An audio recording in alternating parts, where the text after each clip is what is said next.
तब चरणौ प्रणाम। त्वमसि शरण्य त्रिभुवन धान्य, वंदित सुर मुनि चरण। नवरस मधुरा कविता मुखरा, स्मित रुचि रुचिरा भरन। जय जय हे भगवती सुर भारती, तब चरणौ प्रणाम। असिना भव मन शाम से सुंदर, तुहिन शशि धवले। हरे जरताम कुरु बुद्धि विकासम, सित पंकज तनु विमले। जय जय हे भगवती सुर भारती, तब चरणौ प्रणाम। ललित कलामयी ज्ञान विभामयी, दीना पुस्तक धारिणी। मतिरस्तां नः तव पद कमले, मतिरस्तां नः तव पद कमले। ऐकुंठ विषहारिणी, जय जय हे भगवती सुर भारती, तव चरणौ प्रणाम। नाद ब्रह्ममयी जय बागीश्वरी, शरणम ते गच्छामः। जय जय हे भगवती सुर भारती। सर्वेभ्यो नमो नमः।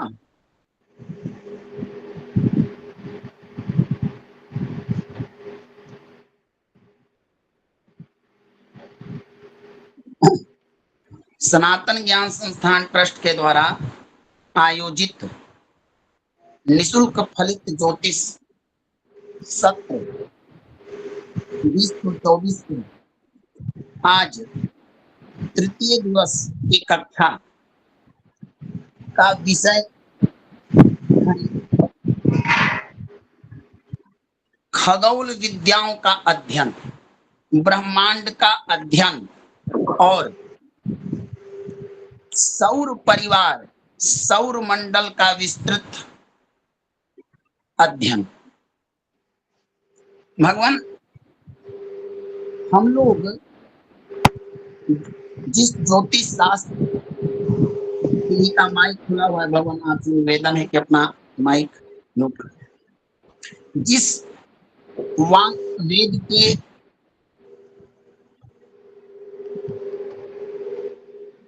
नेत्र ज्योतिषम नेत्र मुच्यते, जिस ज्योतिष शास्त्र का हम लोग अध्ययन कर रहे हैं, वो ज्योतिष शास्त्र का मूल, उस ज्योतिष शास्त्र का आधार कहां से जन्म लेता है, कहां से बनता है।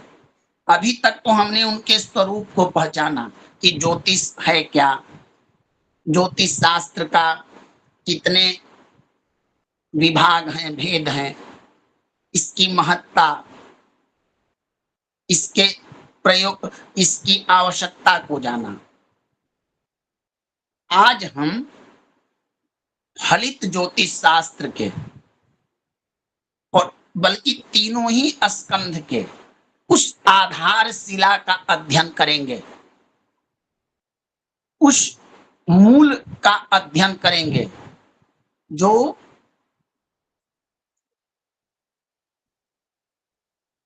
जहां से ज्योतिष शास्त्र का नियम लागू होता है, जहां से ज्योतिष शास्त्र की उपयोगिता शुरू होती है, जहां से जिसके आधार पर ज्योतिष शास्त्र शुभाशुभ फल खत्म करता है। तो आइए हम आपको आकाश मंडल में लेकर चलते हैं। आपके मन में एक प्रश्न आना चाहिए या आता होगा, आया होगा कभी, कि वृक्ष बनाने वाला, पर्वतों को बनाने वाला, नदियों को बनाने वाला, जीव को बनाने वाला, जंतुओं को बनाने वाला,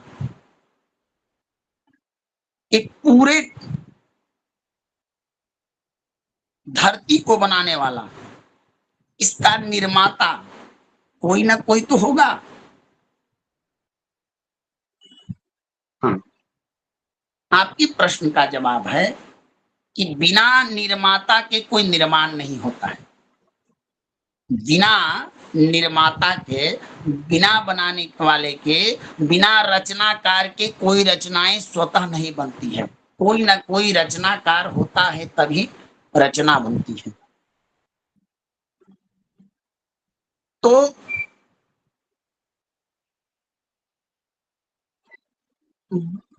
इस पूरे सृष्टि को बनाने वाला एक है, जिसको ब्रह्म, भगवान, ईश्वर, गॉड, अन्य अन्य चीजों से हम पुकारते हैं। उन्होंने ही ये पूरी सृष्टि की रचना की है। कल हमने पढ़ा भी था, ग्रहाधीनम जगत सर्वम, ग्रहाधीनम जगत सर्वम। एक ग्रहों के अधीनस्थ जो जगत है, जो संसार है, उसको बनाने वाला, इन ग्रहों को बनाने वाला भी कोई है। तो अब प्रश्न यहाँ पर उठता है कि ठीक है, ये तो हमको पता चल गया कि चाहे ब्रह्म हो, चाहे कोई हो, सृष्टि का निर्माता कोई ना कोई है। तो इस आकाश को भी तो किसी ने बनाया होगा भगवान। ये आकाश जो हमारा है, विशाल काय आकाश, जिसका न तो आदि पता चलता है, न अंत पता चलता है, इस आकाश का भी किसी ने तो निर्माण किया होगा कभी न कभी। तो कहां से पता चलेगा कि किसने निर्माण किया है? तो इसका उत्तर है कि इसके प्रमाण हमारे शास्त्र ही दे सकते हैं। तस्मात् शास्त्रम प्रमाणम ते कार्य कार्य व्यवस्थित हो। श्रीमद् भगवद गीता में भगवान ने स्पष्ट कहा है कि ये शास्त्र जो हैं वही हमारे प्रमाण है। तो भगवान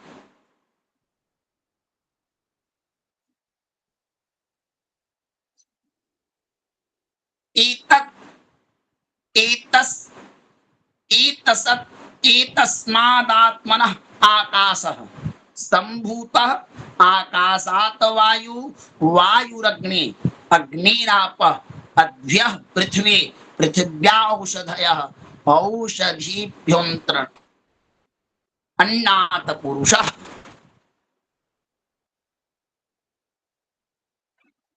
ये जो ब्रह्मांड है, ये जो आकाश है, ये सूर्यात् प्रसूत सर्वम तत्र चैवम प्रलीयते। सूर्य पुराण के अनुसार इसके निर्माता सूर्य हैं। उपनिषदों के अनुसार इसके निर्माता ईश्वर हैं। वेदों के सूर्या चंद्रमसौ धाता यथा पूर्वम अकल्प्यता, दिवम च पृथ्वी चांतरिक्ष मथुष्वः। अन्य अन्य ग्रंथकारों ने, पुराणों ने, सबने एक व्यक्ति को आधार माना है। अब वो सूर्य को माने, किसी ने विष्णु को माना, किसी ने शिव जी को माना, किसी ने अन्य गणेश को माना, लेकिन हमारे वेदों ने कहा कि इसके रचनाकार हैं ब्रह्म, ईश्वर। और ईश्वर का दो रूप होता है, एक निराकार और एक साकार। आकाश की उत्पत्ति हुई ब्रह्म से, आकाश से वायु, वायु से अग्नि, अग्नि से जल, और जल से पृथ्वी, और पृथ्वी से औषधियां, औषधियों से अन्न का प्रादुर्भाव हुआ।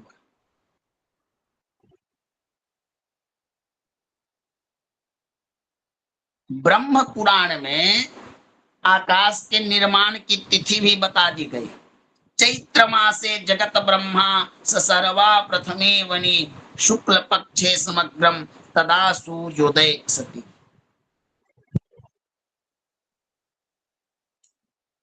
इन्होंने बताया।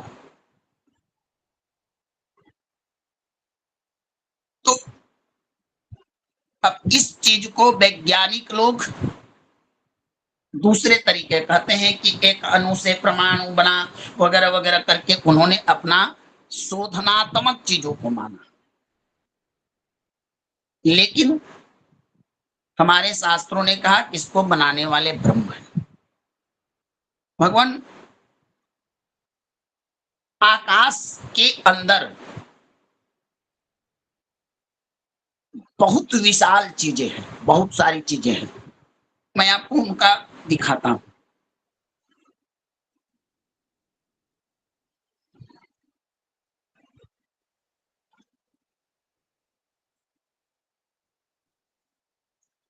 आकाश के अंदर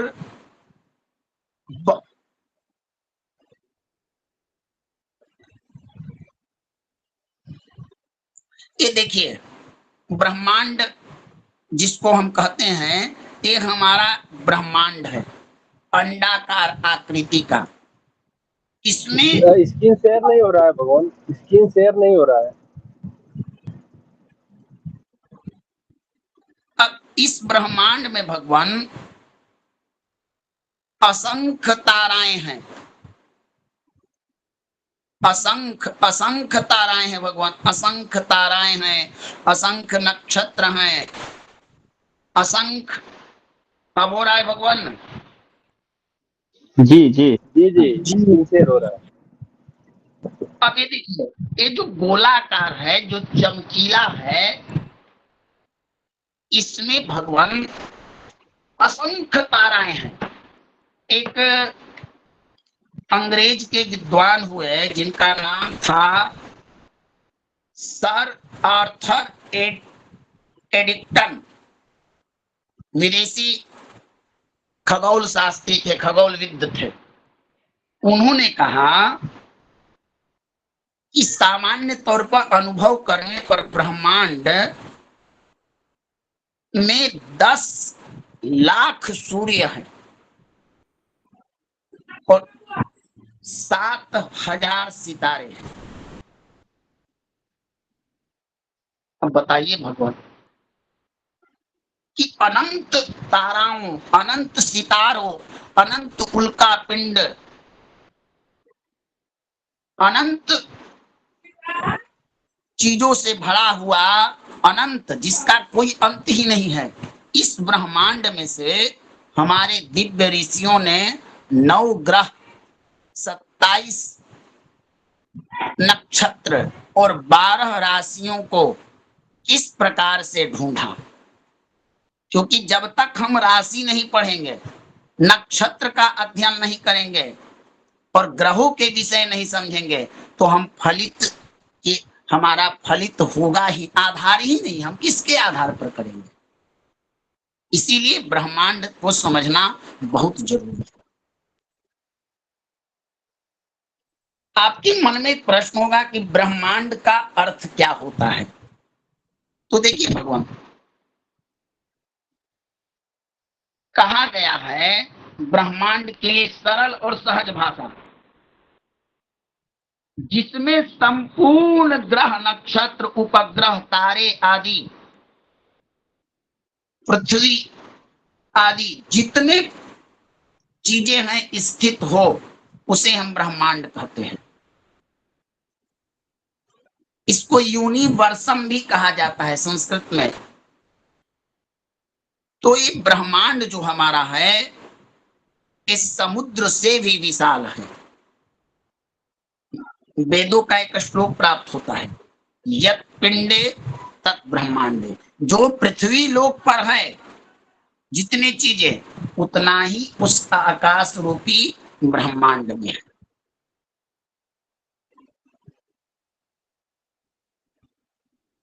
अब आप लोग ही बताइए कि जब आकाश में रात्रि को आप देखते हैं तो आपको गणना कीजिएगा, तो शास्त्र के अनुसार जो देखते हैं 7,000 तारे हैं, 7,000 तारे हैं। लेकिन आप गणना कीजिए तो आपसे गणना नहीं हो पाएगा। लेकिन हमारे ऋषियों रिसर्च करता रहा, हमारे ऋषि मुनियों ने बिना किसी, आज के युग में तो आपके पास संसाधन है कि आप टेक्नोलॉजी के आधार पर, संसाधन के आधार पर जाकर चंद्रमा पर, मंगल पर इत्यादि को खोज रहे हैं। लेकिन समझिए, जिस समय इनका खोज हुआ उस समय ऋषियों के पास क्या था?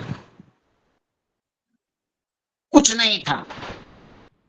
तो पर भी इस असंख्य, अब आपको कह दिया जाए कि समुद्र में जाइए और समुद्र के अंदर में बहुत सारी चीजें भरी पड़ी हैं, उसमें से अमूल्य वस्तुओं को लाइए, तो खोजना पड़ेगा।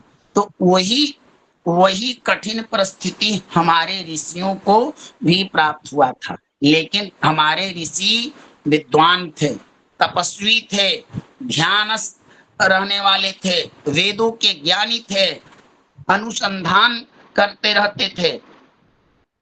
तो इतना बड़ा विशाल काय ब्रह्मांड में से उन्होंने 27 नक्षत्र, 12 राशि और 9 ग्रहों को खोजा। 9 ग्रह में 7 ग्रह ही उन्होंने खोजा, 2 ग्रह को छाया कहते हैं। सब चीजें मैं विस्तार से बताऊं। यही ब्रह्मांड जिसका मैं चित्र लगाया हूं, गरुड़ पुराण के अनुसार 16वां अध्याय के मतानुसार यह ब्रह्मांड हमारे शरीर में भी स्थित है। जो ब्रह्मांड में है वो हमारे शरीर में भी है। तो इतना विशाल काय ब्रह्मांड में भगवान, उन्होंने इसी ब्रह्मांड में आपको आकाश गंगा भी प्राप्त होता है। तो इस तरह से हमारा जो आकाश है भगवान संपूर्ण अन्वित है। और एक चीज और बता दूं, ये ब्रह्मांड का जो क्षेत्रफल है, ब्रह्मांड का जो बनावट है, कोई ऐसा नहीं है कि एकदम सीधा रास्ता है, टेढ़ा मेढ़ा। कोई ऐसा नहीं है कि किसी मनुष्य के द्वारा बनाया गया है। एक एक एक दिव्य शक्तियों के द्वारा, एक दिव्य अलौकिक रचना है। तो इसमें कोई चीज समतल नहीं है। तब क्या हुआ? तब हमारे ऋषियों ने तप किया। तपसा किम न साध्यते, तप के द्वारा सब कुछ संभव है। उन्होंने देखा कि ये 27 नक्षत्र जो हैं, नक्षत्र का अर्थ होता है न क्षरति न सरति, न क्षरति न सरति। असंख्य ताराओं ने, उन्होंने 27 नक्षत्रों को देखा। तारा और ग्रह में अंतर होता है। तारा जो होता है भगवान, वो स्वयं में ही प्रकाशित होता है और ताराओं के प्रकाश से ही ग्रहों में प्रकाश आता है। ग्रह तो एक पिंड की तरह होते हैं। तो इस तरह से उन्होंने देखा कि एक जगह 27 नक्षत्र हैं। इनका प्रकाश बड़ा तीव्र है, तो उन प्रकाशित नक्षत्रों के समूह को उन लोगों ने एक 27 नक्षत्र को अलग किया। अब फिर उन्होंने उल्का पिंडों को देखा। बहुत सारे उल्का पिंड हमारे ब्रह्मांड में भरे पड़े हैं। उसमें से 7 ऐसे पिंडों को निकाला कि देखा कि वहां पर वो उनकी गति, उनके कारण पृथ्वीवासियों का इसका प्रभाव पड़ रहा है। तो उन्होंने 7 ग्रहों को एक जगह किया। तो इस प्रकार से हमारे ब्रह्मांड में ऋषियों के द्वारा एक खोज किया गया।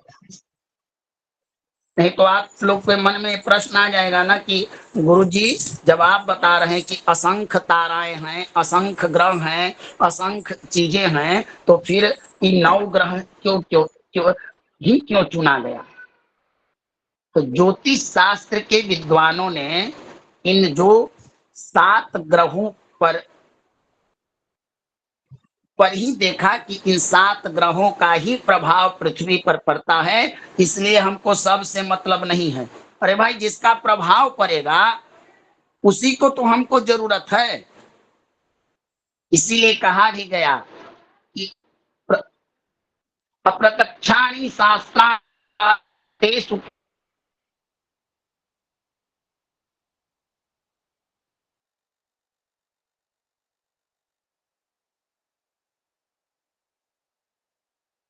भगवान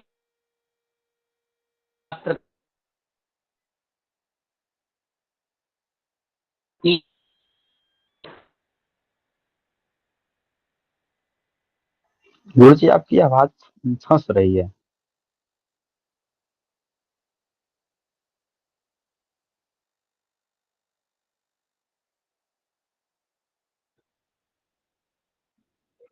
आपको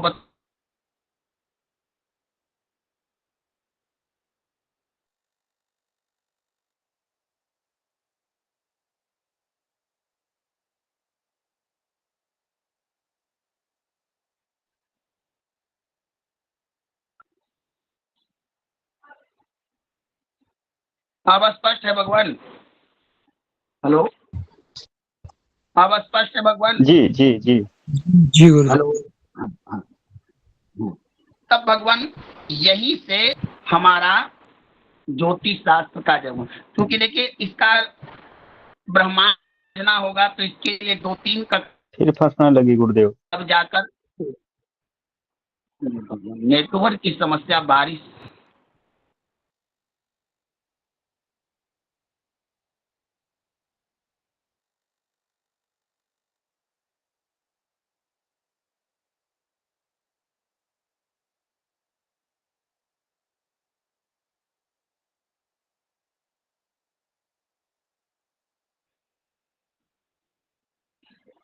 चलिए थोड़ा सा मैनेज कीजिए, मेरे यहाँ बारिश है।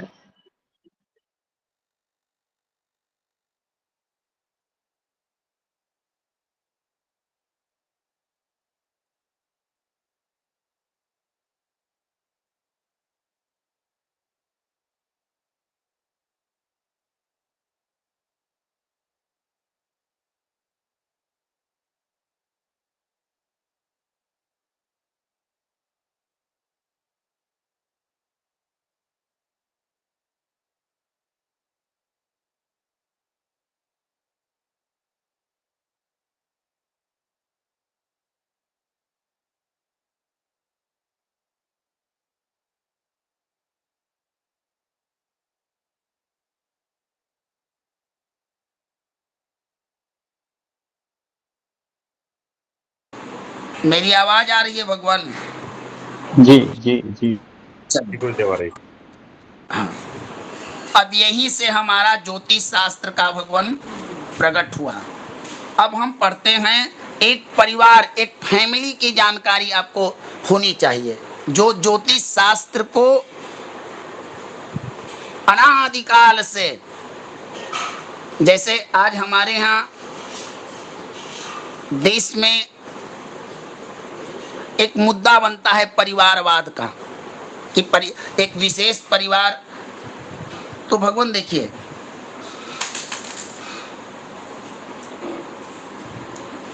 ये राजनीति का विषय, लेकिन आप अध्ययन कीजिएगा तो ये पुरातन काल से ही चला आता है, किसी न किसी परिवार का दबदबा होता है। अब देखिए, जिन उल्का पिंडों को ग्रह और तारा, मैं क्लियर कर देता हूं, एक अंडेकार का ब्रह्मांड है। इस ब्रह्मांड में असंख्य ताराएं हैं। संक्षिप्तता में समझते चलिए, असंख्य ताराएं हैं कि कोई गणना किसी ने किया ही नहीं है, और करने का प्रयास भी किया तो उसको बोल दिया अनंत ताराएं। वहां पर से हमारे दिव्य ऋषियों ने 7 ग्रह, ऐसे ग्रह, ग्रह का अर्थ होता है, ग्रह में प्रकाश नहीं होता है, ग्रह में प्रकाश नहीं होता है, ग्रह ताराओं के प्रकाश से प्रकाशित होते हैं। तारा का अर्थ होता है जो स्वयं में ही प्रकाशित हो। ऐसे ही 27 प्रकाशित ताराओं के समूह को नक्षत्र कहा गया। नक्षत्र का अर्थ होता है जो न चलता है, न चलता है, न क्षरति न सरति इति नक्षत्र, जिसका न तो क्षय होता है और न जिसका जो चलयमान न है, स्थिर है, उसी को हम नक्षत्र करते हैं। न छिन्न होता है न बढ़ता है, एकदम जो है सो है। तो 27 नक्षत्र को भी ऋषि मुनियों ने खोजा। ये हमारे ग्रह हैं। इन ग्रहों में सूर्य, अब चूंकि देखिए वैज्ञानिक लोग जो हैं चंद्रमा को पृथ्वी का उपग्रह मानते हैं, लेकिन हमारे ऋषि मुनि वैज्ञानिक भाषाओं पर विश्वसनीयता नहीं रखते।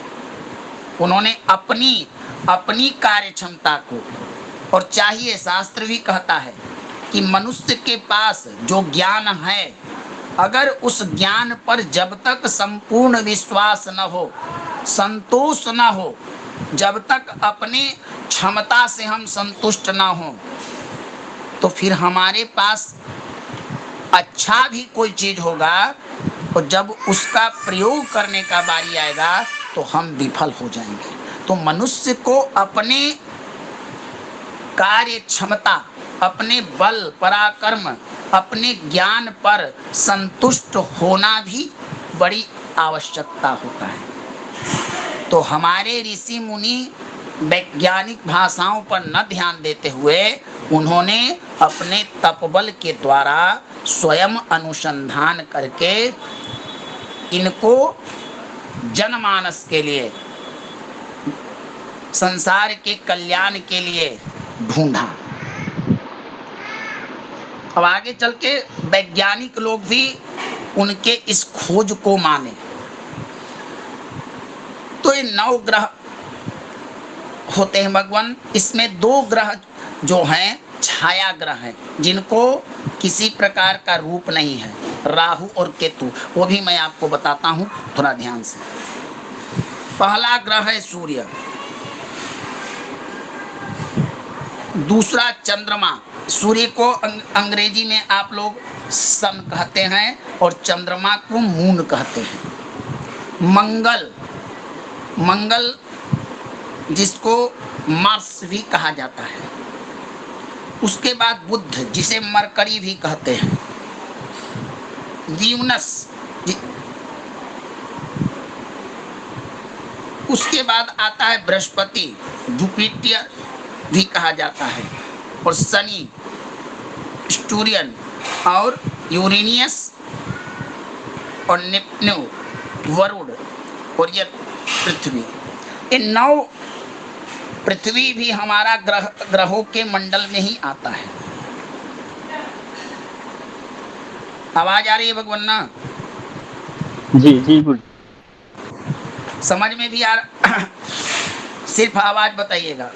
तो ये नौ जी आ रहा है। ये 9 ग्रह जो हैं, इनका एक ग्रुप है, इनका एक फैमिली है। आपका फैमिली हुआ, दादाजी हुए, पिताजी हुए, चाचा जी हुए, माता जी हुए, भाई हुए, वगैरह वगैरह। इसी तरह इन 9 ग्रहों का जो प्रतिनिधित्व करता है वो है सूर्य। अब जो व्यक्ति प्रधान होता है, जो व्यक्ति प्रधान होता है, उसका स्थान भी ऐसे जगह पर मिलता है जहां वह स्थान उच्च हो, अन्य की अपेक्षा उसमें कुछ विशेषता हो। तो देखिए भगवान, आपके आगे चक्र है, ये जो नंबर 2 का चक्र है, जहां पर आपको ग्रहों का दिखाई दे रहा है, ये हमारा सौर मंडल है। सौर मंडल, इस सौर मंडल में भगवान सूर्य जो हैं वो सबसे मध्य में है और मुख्य केंद्र में है। और बाकी जितने ग्रह हैं, पृथ्वी, मंगल, शुक्र आदि, सभी ग्रह अपने अपने स्थान पर, सबका एक रास्ता है भगवान, सबका एक चलने का मार्ग है।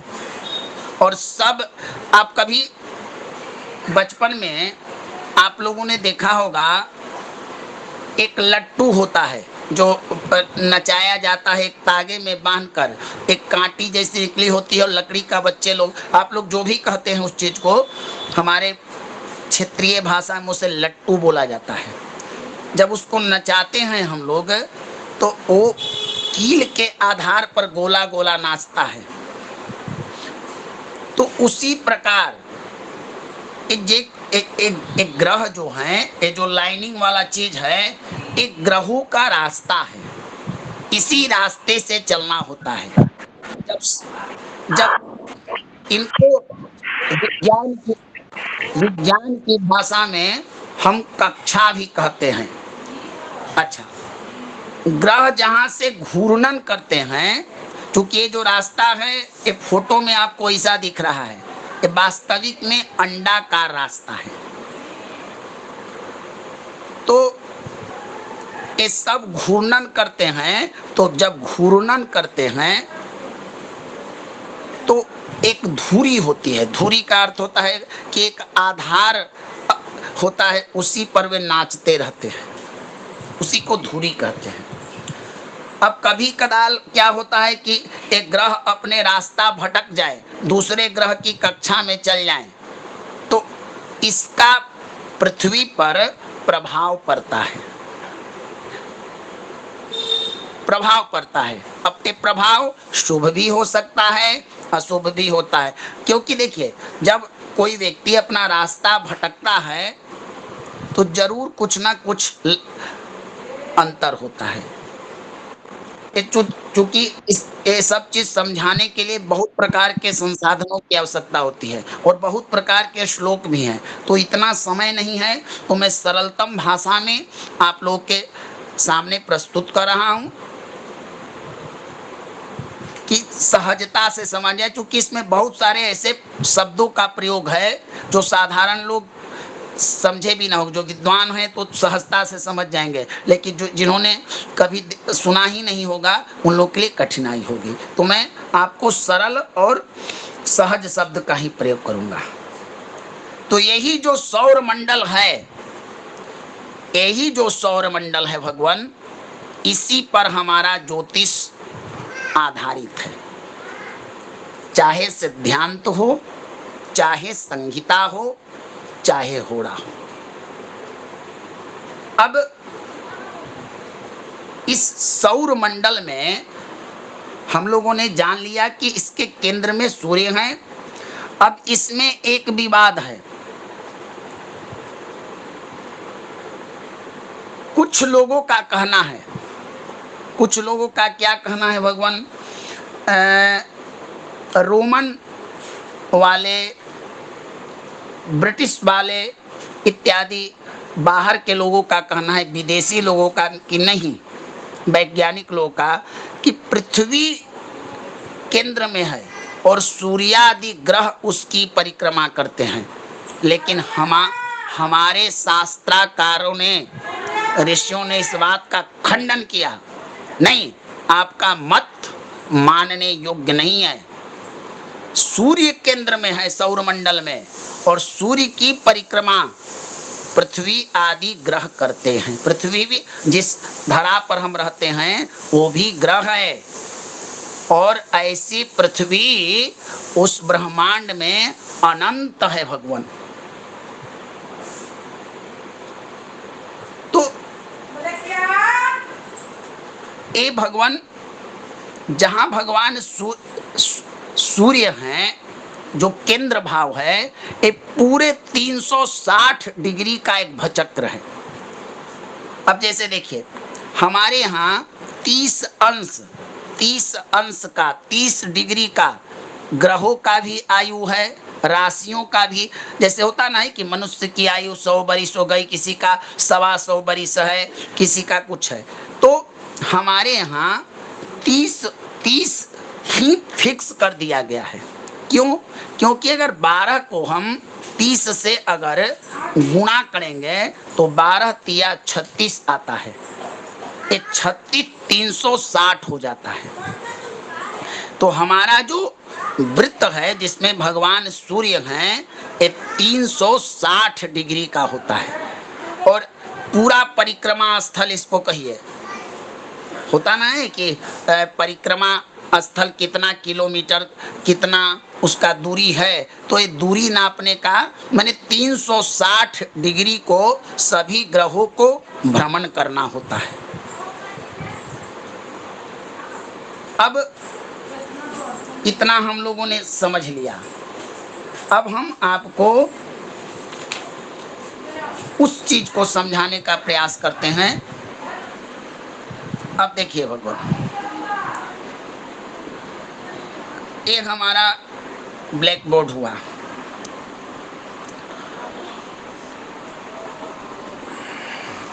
अब देखिए दिख रहा है अरुण जी ना? जी जी। अब देखिए, ये जो मैं आपको इंडिकेट करता हूं, ये जो हुए, ये पूरा वृत्त में अकेले भगवान सूर्य का ये है। सूर्य को इतना ही के अंदर में रहना है। ये 360 का ही होता है।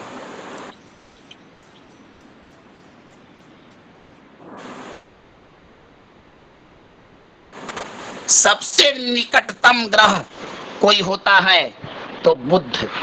सूर्य से बुध की दूरी मानिए 6, सूर्य से बुध की दूरी 6 करोड़ किलोमीटर है। कितना है भगवान? 6 करोड़ किलोमीटर।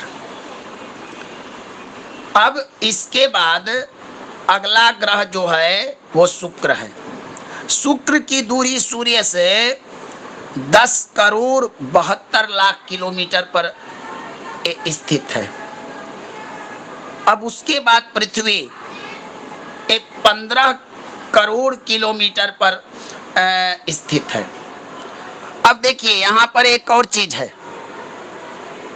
इन सब ग्रहों में सर्वाधिक अगर कोई तेज गति से चलने वाला, पृथ्वी पर अगर सबसे ज्यादा किसी का प्रभाव जल्दी पड़ता है तो वो चंद्रमा का होता है। क्यों? अब देखिए, अन्य जो ग्रह हैं वो सूर्य की परिक्रमा करते हैं, लेकिन हमारा जो चंद्रमा है वो पृथ्वी की परिक्रमा करता है। और पृथ्वी से चंद्रमा की दूरी भगवान लगभग मान के चलिए कि बताया गया है शास्त्रों में 4 लाख किलोमीटर। 4 पृथ्वी से चंद्रमा की दूरी है। इसी कारण ज्योतिष शास्त्र में चंद्रमा का जो स्थान है वो बहुत ज्यादा चीज में चंद्रमा से ही विचारणीय होता है, क्योंकि अन्य ग्रहों का प्रभाव पृथ्वी पर आने में समय लगता है, लेकिन चंद्रमा का जो प्रभाव है वो पृथ्वी पर शीघ्रता अति शीघ्र से पड़ता है, क्योंकि पृथ्वी से बहुत नजदीक है और हम रहते हैं पृथ्वी पर, तो हमारे ऊपर ज्यादा प्रभाव नजदीक वाले ग्रह का नहीं पड़ेगा कि दूर वाले का पड़ेगा। कोई व्यक्ति मान लीजिए किसी के घर में आग लग जाए या कोई विपत्ति आ जाए, तो उसका फैमिली दिल्ली में रहता है और जहां ये घटना घटी है तो सबसे पहले वहां वाले आएंगे ना कि दिल्ली वाले। तो उसी प्रकार है कि जो निकटतम होता है, नजदीक होता है, उसी व्यक्ति का ज्यादा प्रभाव हमारे जीवन पर पड़ता है। उसके बाद मंगल की सूर्य से दूरी अगर हम माने तो शास्त्रों में बताया गया 79 करोड़ 5 लाख किलोमीटर के हिसाब से दूरी पर 39 करोड़ किलोमीटर दूरी पर है। फिर बृहस्पति सूर्य से भगवान 77 करोड़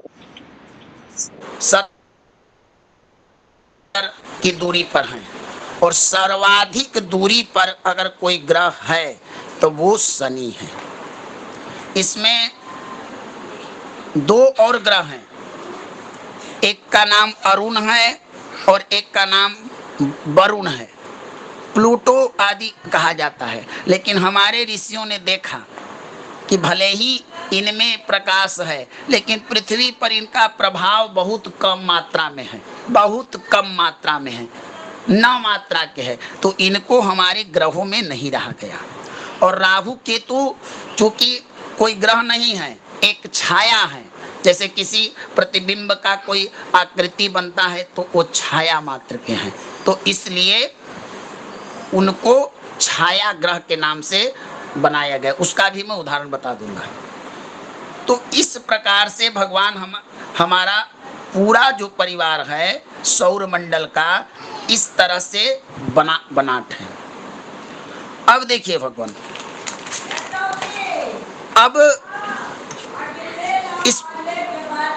अब इस पूरे भचक्र को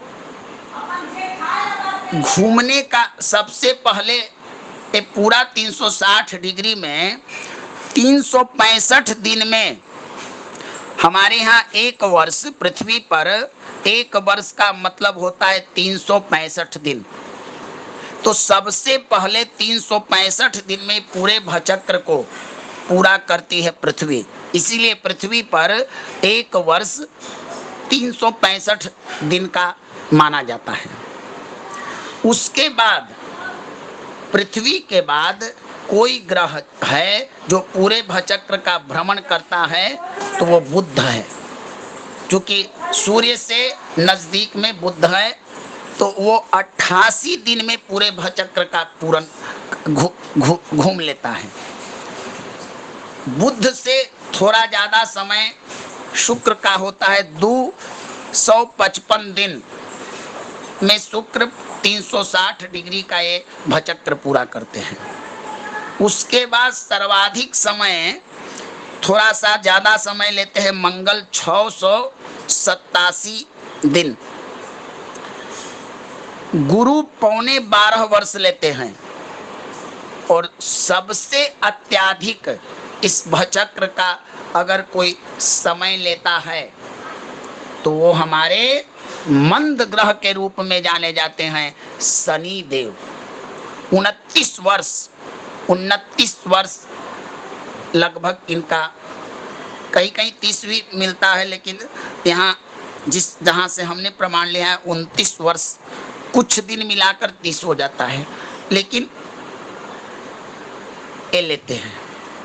तो इस प्रकार से भगवान ये पूरा सिस्टम है, पूरा एक नियमावली है जो प्रत्येक दिन इस तरह से पूरा सौर मंडल, अब इन सौर मंडल में स्थित जो जो ग्रह हैं उन्हीं का प्रभाव आपके ऊपर, हमारे ऊपर, हमारे यहाँ के वृक्ष के ऊपर, हमारे यहाँ मौसम के ऊपर, हमारे यहाँ वनस्पतियों के ऊपर, जीव जंतुओं के ऊपर पड़ता है।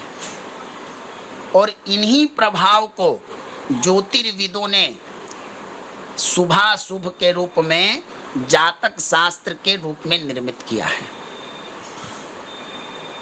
तो ये भगवान हुआ सौर परिवार का परिचय। अब इस सौर परिवार के मालिक हो गए सूर्यदेव, उसके बाद बुध हैं, शुक्र हैं, पृथ्वी हैं, चंद्रमा हैं, मंगल हैं, बृहस्पति हैं और शनि हैं। ये हमारा हुआ सौर परिवार। इसी परिवार का, यही परिवार अनादिकाल से, और जब तक यह सृष्टि रहेगा तब तक मनुष्य के ऊपर अपना प्रभाव चलाते रहेंगे, दिखाते रहेंगे, देते रहेंगे, क्योंकि इनका यही दायित्व है, इनका यही कर्तव्य है, यही नियम इनको चलाना है। सूर्यात्मा जगतस् सुखश्च। अब सूर्य जो है चूंकि हृदय के मध्य में है, यानी वृत्त के मध्य में है, तो इनको आत्मा कहा जाता है। आत्मा। अगर हम ज्योतिष शास्त्र से भगवान सूर्य को निकाल दें तो ज्योतिष शास्त्र प्रायः कुछ है ही नहीं। सूर्य से ही ज्योतिष है और सूर्य से ही हमारा पूरा ब्रह्मांड है। तो इस प्रकार से एक हुआ पूरा परिवार। अब ये जो इनका जो रास्ता है, जैसे हमारे यहाँ होता है कि राष्ट्रपति जिस रास्ते से जाते हैं उसको कहते हैं राजमार्ग। हर रास्ता का एक नाम होता है, हर रास्ता का एक नाम होता है। तो ये जो घूमते हैं इसका भी एक नाम है। अब चंद्रमा जहां घूमता है उसको भचक्र कहते हैं, परिभ्रमण मार्ग कहते हैं, परिभ्रमण मार्ग। सूर्य जो चलता है इसको वैज्ञानिक भाषा में, अंग्रेजी के भाषा में, संस्कृत के भाषा में क्रांति वृत्त कहते हैं। क्रांति वृत्त।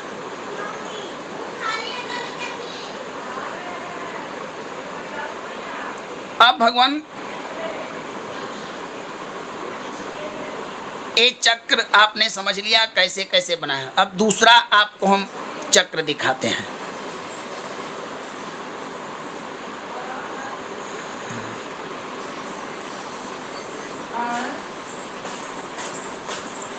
दूसरा हमारा चक्र है राहु केतु के विषय में। देखिए,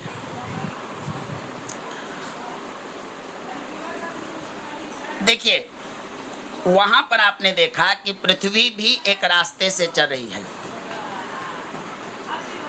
चंद्रमा जो है पृथ्वी की परिक्रमा कर रहा है, देखिए। और ये चलते कैसे हैं? पूरब से पश्चिम, पूरब से पश्चिम ये लोग चलते हैं। अब देखिए चंद्रमा भी घूम रहा है। अब एक चंद्रमा जब पृथ्वी की परिक्रमा करता है तो भगवान एक चौराहा प्राप्त होता है। चौराहा ऐसे समझिए कि एक लंबा आप लकीर खींचे, चाहे वो लकीर आप पूरब से पश्चिम खींचिए, चाहे उत्तर से दक्षिण खींचिए, एक लकीर का एक अंत होगा, चाहे दोनों ही पट्टी से एक अंत होगा, जहां से लकीर बढ़ती होगी, जहां से लकीर कटती होगी। तो ये जो लकीर है, जो चंद्रमा चलता है, ये दक्षिण और उत्तर है।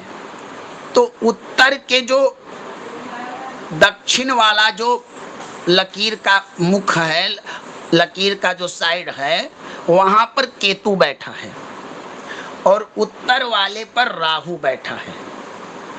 तो एक क्या करते हैं कि चंद्रमा पृथ्वी की जो परिक्रमा करता है उसके डिवाइडर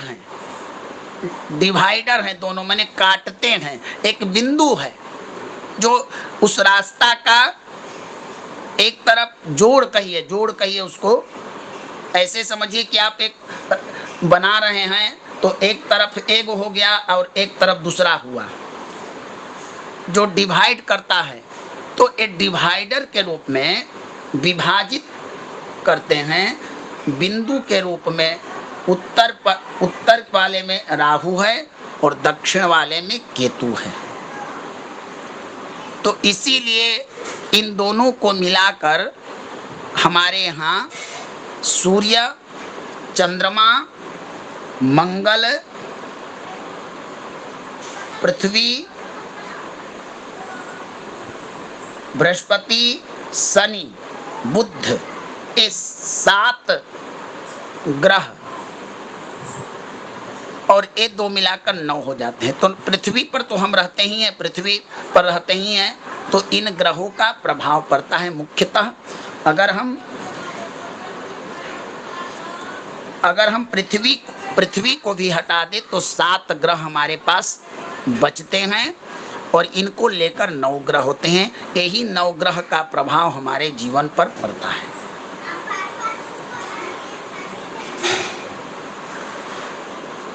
अब कुछ लोगों ने यहां तक कहा कि मुख्यतः जो ग्रह हैं वो 5 ही हैं। कौन कौन? मंगल, बुध, बृहस्पति, शुक्र, शनि। सूर्य और चंद्रमा को कुछ लोगों ने ग्रह नहीं माना, लेकिन हमारे ज्योतिष विद ने कहा नहीं, ये भी ग्रह हैं, इनका भी जीवन पर प्रभाव पड़ता है। तो 5 + 2 7 हो गए और 2 छाया ग्रह। तो यहीं से फलित ज्योतिष का निर्माण होता है। अब इन्हीं ग्रहों को रूप, रंग, आकृति, कारकत्व, इनके शुभाशुभ चीजों को ज्ञात करना ही जातक शास्त्र का उद्देश्य है। तो यही 7 ग्रह हर मनुष्य के जीवन में अच्छा या बुरा प्रभाव डालते हैं। उसी अच्छा प्रभाव के द्वारा, गणित सिद्धांत विद्या के द्वारा, संहिता विद्या के द्वारा हम शुभ फल कथन कहते हैं, शुभ संकेतों को ग्रहण करते हैं, शुभ चीजों को हम धारण करते हैं। अशुभ प्रभाव के द्वारा अशुभताएं हमको दिखती हैं। अब उदाहरण के लिए देखिए, एक सूर्यमुखी पुष्प होता है। रात में चंद्रमा अगर उदित हो जाए तो वो पुष्प कुछ नहीं उसमें विकार उत्पन्न होगा, लेकिन प्रातः काल जैसे ही सूर्य उदित हुआ वो पुष्प खिल जाता है। तो इससे पता चलता है कि नहीं, ये मिथ्या, भ्रम और आडंबर नहीं है। आकाशीय ग्रहों का प्रभाव पृथ्वी पर पड़ता है और उसी प्रभाव को हमारे ज्योतिषविदों ने देखा और देखकर तप बल के द्वारा गणना करके आकाश को एक मैप बना दिया गया। आकाश एक नक्शा है, आकाश एक नक्शा है। और जिसमें अब देखिए, किसी चीज को अब हम रास्ता ही चलते हैं तो रास्ता की दूरी नापने के लिए हमको एक स्थिर पॉइंट चाहिए कि भाई यहाँ से वहाँ का दूरी इतना है। हम किसी चीज का एक स्थिर केंद्र मानते हैं तभी बढ़ते हैं। तो इन सूर्यादि ग्रहों को इस सौर मंडल में स्थिर मानकर कि बस यहीं से इनका पृथ्वी पर प्रभाव पड़ता है, हमारे ऋषि मुनियों ने जातक शास्त्र का निर्माण किया, जिसे होरा कहते हैं। और इन्हीं का शुभाशुभ प्रभाव हमारे जीवन पर पड़ता भी है। तो भगवान यही हमारा ज्योतिष शास्त्र हुआ। अब भगवान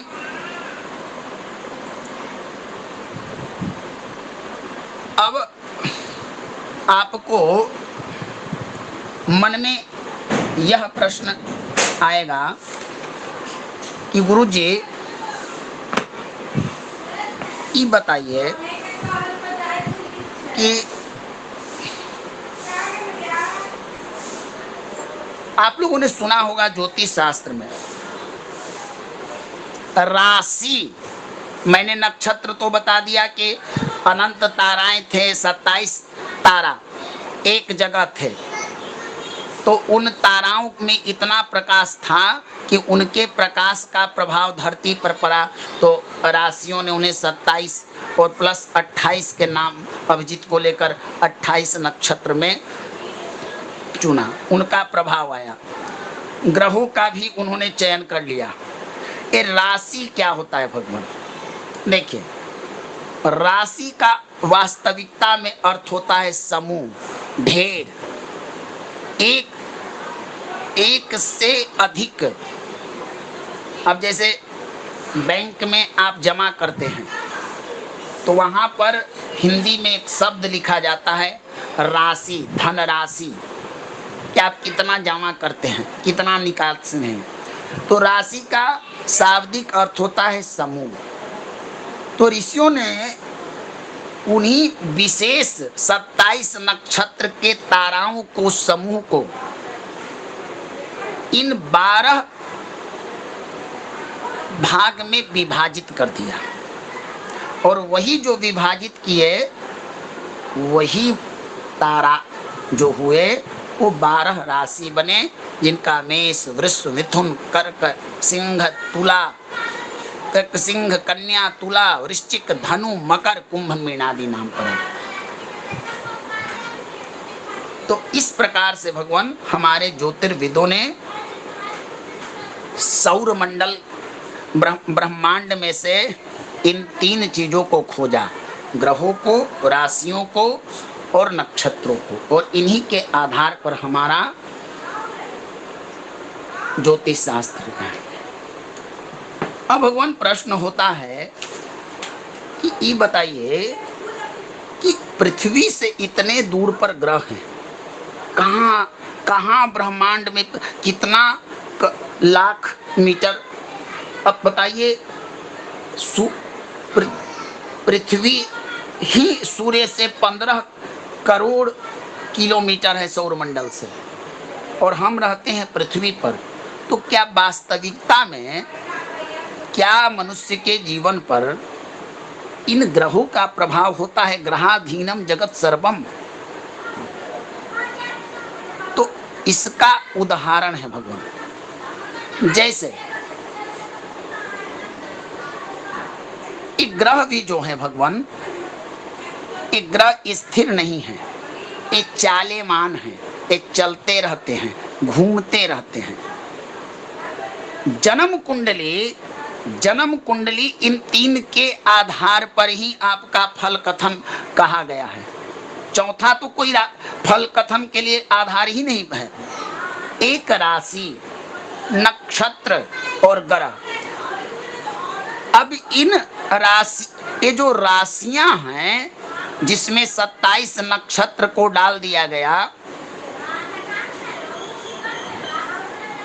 इन ये राशियां एक साथ कई काम करती हैं। यही राशियां,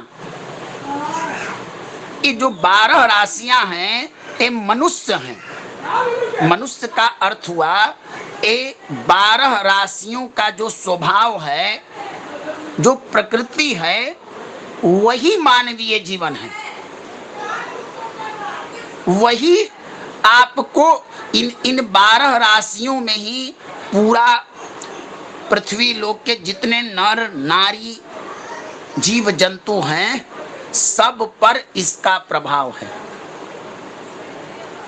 इन राशियों के द्वारा ही हमारे 12 भाव बनते हैं। इन राशियों के द्वारा ही हमारे दैनिक जीवन के लिए समय निर्धारण होता है। अब 24 घंटे में आपको धर्म का काम करना है, अच्छा काम करना है। यही 12 राशियां लग्न बनती हैं। इन्हीं 12 राशियों के द्वारा मनुष्य के अच्छा बुरा स्वभाव भी बनता है। तो इन सब लक्षणों से पता चलता है कि आकाश में स्थित ग्रहों का प्रभाव हमारे जीवन में पड़ता है। और ये प्रत्यक्ष है।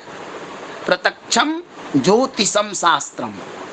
या प्रत्यक्ष नहीं, ऐसा नहीं है कि आज हम किसी गरीब को दान किए और वो दान कल हमको सामने प्रकट होकर बोले कि नहीं नहीं आपने कहा था। हमारे यहाँ पुराणों के अनुसार हमें मरणोपरांत प्राप्त होते हैं पुण्य का फल, लेकिन ज्योतिष विद्या प्रत्यक्ष अनुभव कराती है। प्रत्यक्ष के साथ आपके बीते हुए कल का भी आपको बता सकता है, आने वाले फ्यूचर का भी बता सकता है, और जो वर्तमान है तो दिखता ही है।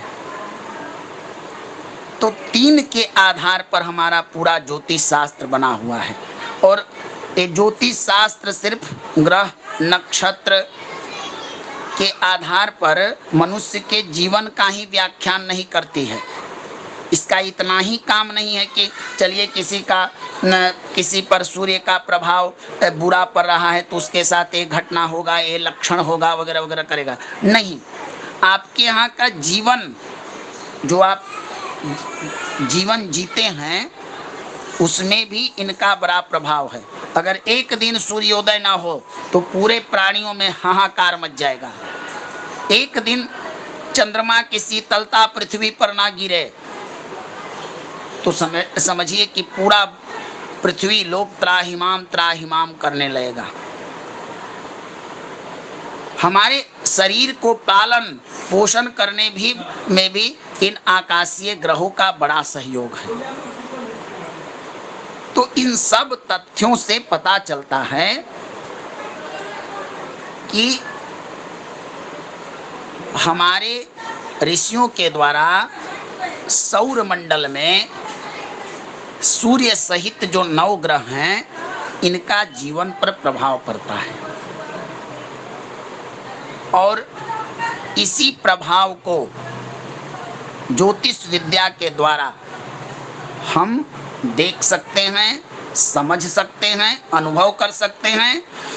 अब ज्योतिष शास्त्र का काम है कि भाई आपके ऊपर कुछ घटना घटने वाली है, वहां पर उथल पुथल होने वाले देखते हैं ना। कभी कभी आपको पेपर वगैरह में निकलता होगा, पंचांग में, कि अरे राम एक ही राशि में 3 ग्रह की युति बन रही है, एक साथ 4 ग्रह की युति बन रही है। इस समय सूर्य भगवान जैसे ही मेष राशि में गए, ग्रीष्म ऋतु प्रारंभ हो गया। जैसे ही सूर्य भगवान आपको गए कर्क राशि में, तो आपका वर्षा ऋतु शुरू हो गया। तो ये जो ऋतुएं हैं, जो 12 महीने हमारे एक जैसा नहीं रहता है, इस सब इन ग्रहों नक्षत्रों के द्वारा ही हमारा सृष्टि भी चलता है। तो इतना ही काम नहीं है, इनका काम बहुत सारा है। आपके 5 तत्व जिससे शरीर बनता है, क्षिति जल पावत गगन समीरा पंच रचित यह अधम शरीरा, ये 5 तत्व भी इन ग्रहों से प्राप्त होते हैं। आयुर्वेद में वात पित्त कफ इत्यादि जो रोग के रोधक या रोग जन्म देने वाले जो ये 3 हैं तत्व, वो भी उसमें भी इन ग्रहों का प्रभाव है। आपके हर एक अंग आपके हर एक बॉडी के अंग, चाहे आपका हार्ट हो, चाहे आपका मन हो, चाहे आपका भुजा हो, चाहे आपका पैर हो, पूरा आपका शरीर इन ग्रहों से प्रभावित है। तो भगवान, एक ग्रह, आप जो अन्न खाकर पालन पोषण होता है, जो जल पीते हैं, जिस वातावरण में रहते हैं, उन पर भी ग्रहों का प्रभाव है, नक्षत्रों का प्रभाव है। इसीलिए हमारे मनीषियों ने कहा कि ग्रहाधीनम जगत सर्वम ग्रहाधीनम नरावरा।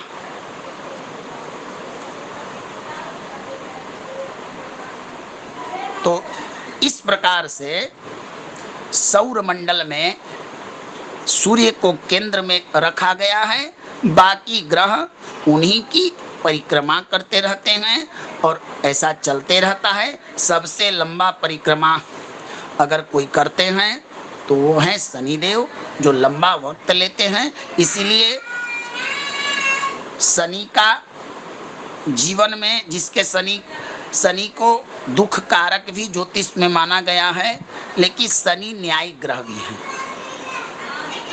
तो इन्हीं 9 ग्रहों के आधार पर हमको ज्योतिष पढ़ना है। तो भगवान, ज्योतिष का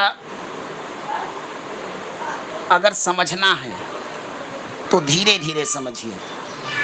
ऐसा नहीं है कि आप एक दिन में समझ जाइएगा, नहीं। ये विज्ञान पढ़ रहे हैं आप, ये कोई साधारण उपन्यास नहीं है, साधारण कोई पुस्तक नहीं है कि आप जिस विद्या को पढ़ रहे हैं, उस विद्या को पढ़कर आप किसी भविष्य की विवेचना करने जा रहे हैं। आप किसी के फ्यूचर की बात बताने वाले हैं। आप किसी को हानि होने से बचाने वाले हैं। आप किसी के जीवन को उत्थान और पतन के सही दिशा दिखाने वाले हैं। ऐसे ही भगवान, देवज्ञ नहीं कहा जाता है ज्योतिषी को। एक ज्योतिषी, एक मनुष्य का ज्योतिष शास्त्र इतना व्यापक है कि उलझन होती है कि क्या करें ना करें। एक व्यक्ति अगर ज्योतिषी के पास आ जाए, अगर योग्य ज्योतिषी मिल जाए, तो उसका उलझन मिटा सकता है ज्योतिष। इसके द्वारा आप, होता है ना कि मनुष्य कोई व्यापार किया और व्यापार में घाटा लग गया, नुकसान हो गया, जीवन पीछे चला गया।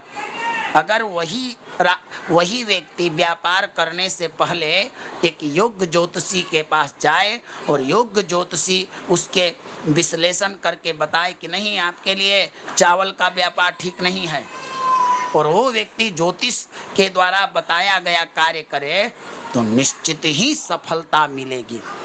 मैं गर्व के साथ कह सकता हूँ, प्रमाण के साथ कहता हूँ कि ज्योतिष में इतना बल है और ज्योतिष इतना सक्षम भी है।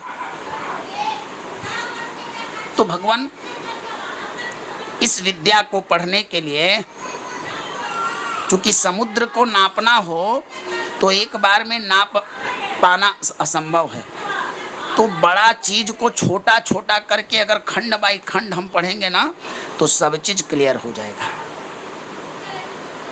तो सौर मंडल में स्थित ग्रहों का प्रभाव हमारे जीवन पर पड़ता है, और इन्हीं ग्रहों के प्रभाव को हमको जातक शास्त्र के द्वारा पढ़ना है और पढ़कर समझना है, और समझकर दूसरों को भी समझाना है, उचित रास्ता दिखाना है। धन्यवाद भगवान। आप अपना प्रश्न पूछिए।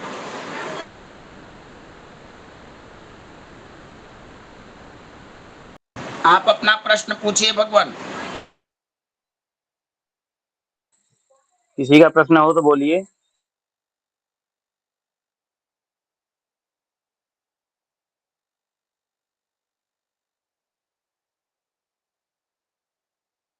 किन्हीं का कोई प्रश्न है भगवान?